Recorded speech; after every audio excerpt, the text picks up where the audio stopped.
outside of the Bible, what is the historical evidence that Jesus Christ was dead? Thousands of Jewish people who were monotheistic Jews, who all of a sudden changed.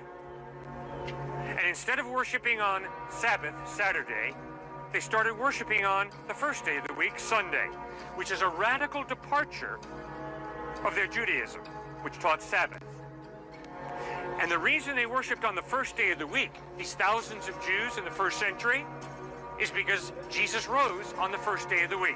So I understand they're relying on their faith, but where is the evidence that Jesus physically rose from the dead? People saw him. Jewish people saw him risen from the dead, and because they saw him risen from the dead, they put their faith in him, and they moved from Sabbath worship to worshiping on the first day of the week.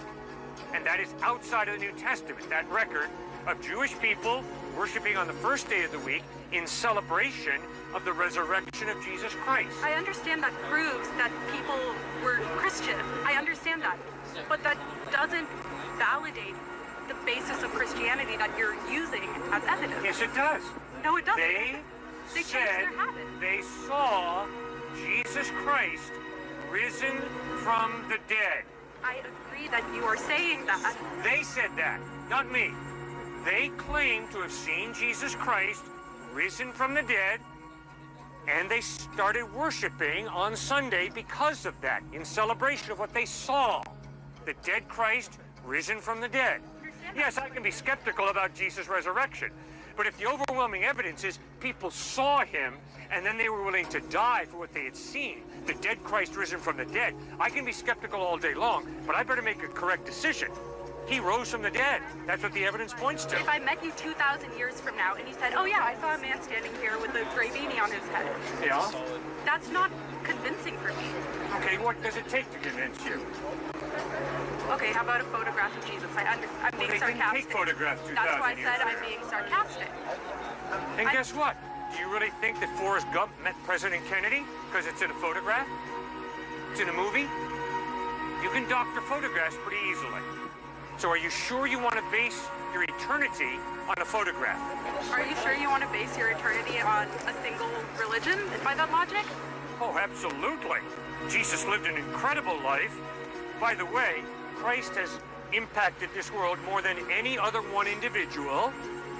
So you better, if you claim to be an educated person, read the Gospels and figure out, is Christ a quack? And if he is, reject him. Or if he's the truth, you better put your faith in him. Good old Cliff. Well, I have a couple of problems with what Cliff is saying. Let's see if we can go in order to which he said it. The first thing that Cliff talked about was the fact that they started worshiping on Saturday. They stopped worshiping on Saturday, which technically is actually Friday night till what we call Saturday night.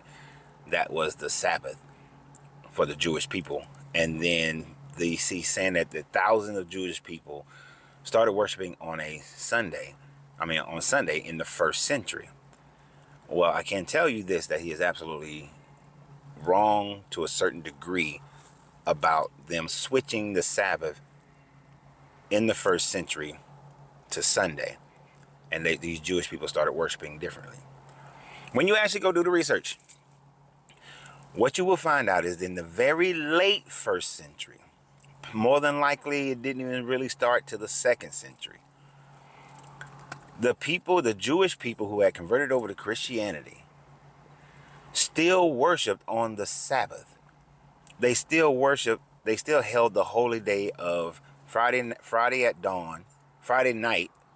at dusk till Saturday at dusk was the Sabbath, and they still held on to that worship. What they added in the first century was coming together for the Eucharist, coming together to take communion on Sunday, on the first day of the week that they believe he rose. So basically, they would have like a day off, and then they would come together to have a communion. It wasn't until the mid to late second century that people like Justin Martyr, who wrote in the First Apology, that he wrote that we are moving away from worshiping in the same way and holding on to the the Jewish traditions. Him and Ignatius, they both had a similar mindset by saying that if we held on to Sabbath being this Saturday worship, that we're holding on to the Old Testament. We're holding on that was only for Moses and that was only for the Israelites, and that we're holding on to the respect and worship of creation instead of resurrection. That didn't really get kicked in until late 2nd century when it became a major thing. And this was something that Christians fought over for more than 100 years, all the way up to the Council of Nicaea. It's not until the Council of Nicaea that it then becomes Sunday worship based on an edict from Constantine, who wanted all of Rome to worship on the same day, since the majority of Rome was already worshiping on Sunday for Apollo, for Sol Invictus, for Mithra, for Dionysus. And he forced the Christians to move theirs to Sunday as well. Now, there were, like I said, late 1st century, some early 2nd century, they were worshiping on that day. Now, that in no way indicates that Jesus rose from the dead. That is just what people believed and how they worshiped, how they represented it. That's all that means. And that's what the little young lady was asking. Now, the other thing that he talked about, and I'm probably going to get it out of order at this point, is he said that the doctored up, you can doctor up pictures today. You can doctor up movies and make it where Forrest Gump, Tom Hanks is in a picture with Kennedy. Isn't it interesting that he's accepting that you can doctor up photos today, but that people could not have doctored up the Bible?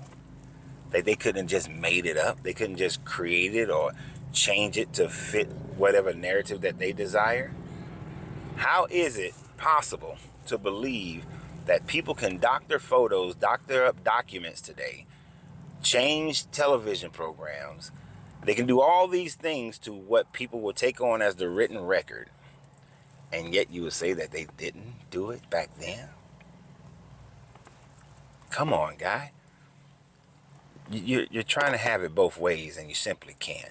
If we can doctor up things in our modern time, it stands to reason that things surely can be doctored up in ancient times. Now, his other big claim is that people saw Jesus rise from the dead. Just as he is willing to say that people can doctor up information today, the idea of eyewitnesses who saw Jesus rise, saw him ascend, saw the ascension, can be just as doctored up, and is doctored up. The main reason why is because none of the writings that talk about anyone seeing Jesus rise was written by anyone who actually claimed to have seen him rise. The 500 people that Paul talks about was relayed to Paul by someone else. Paul didn't even talk to the actual people who said they saw it. It was relayed to him. In every situation, the 4 synoptic gospels are written by other people. They're not written by Mark, Matthew, Luke, nor John. So they came anonymously, and these names were attached later. So no one saw this. None of the people who saw the so-called resurrected or zombie saints walking around Jerusalem, nobody wrote it. We've already shown you that the Pilate letter is a fake. So Pilate, you would have thought that Pilate would have seen or heard of these people, zombie people walking around, and would have actually sent Tiberius a letter saying that, hey, there's some zombies walking around here, all based on killing this one dude. They can't even get right of whether an earthquake happened or not. But Pilate never wrote about it. And then they falsified a letter. So he's willing to stake his life on false eyewitnesses. He's willing to stake it on the fact that no one who actually wrote these books was alive during the time frame of any of these things happening. And that there is no evidence of this person outside of the Bible and people mentioning what other people believe. Not good. So y'all have a great day. And remember always, you have to free yourself to be yourself, because your greatness is non-negotiable. Good journey, good vibration.